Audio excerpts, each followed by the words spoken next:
New at 10, it's hard to believe that the month of May is almost here, but with it comes the heart of severe weather season. That's why it's so important that you and your family should have a plan in place now. KTVO meteorologist Vanessa Alonso spoke to an expert about the steps you should take so you can be ready for the next severe weather event. Being prepared in advance is the key.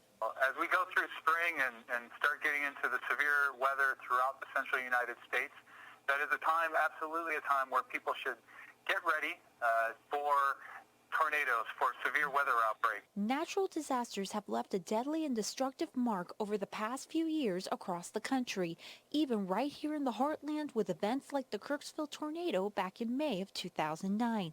It killed 3 people. Over the past couple of years, FEMA has been working hard to make sure families are ready for the worst case scenario.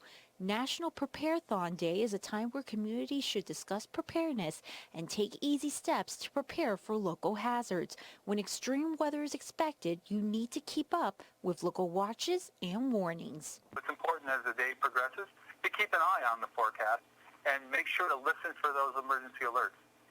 Often tornadoes can strike in the middle of the night with no warning, so it's absolutely critical that people ensure that they can receive warning through either their smartphone or through a weather radio, or local governments through their tornado sirens, whatever it may be, and know where to go. When a tornado warning is issued, the best thing for you and your family to do is to seek shelter immediately, such as moving down into a basement or into an interior room with no windows, such as a closet, hallway, or bathroom. Then once the storm passes, you need to find a way to communicate with loved ones to let them know that you survived the storm. It's very rare that we're all together at any one time anymore. So having a family plan that says, not just where will we go if we have to evacuate, but how will we get back together? How will we reestablish communication? And it can be as simple as text messaging, but having a backup is really important as well.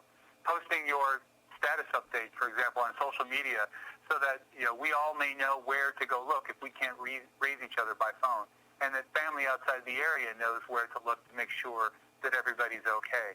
Manning also suggests that you assemble an emergency preparedness kit now. Those should contain a first aid kit, essential medications, bottled water, foods that don't require cooking or refrigeration, flashlights, and a battery-powered radio with extra batteries, and other emergency items for the whole family.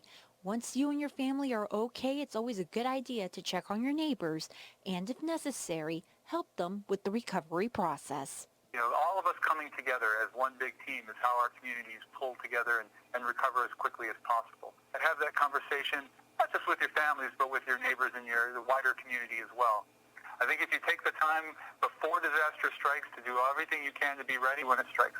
Reporting from Kirksville, I'm meteorologist Vanessa Alonso for KTVO News.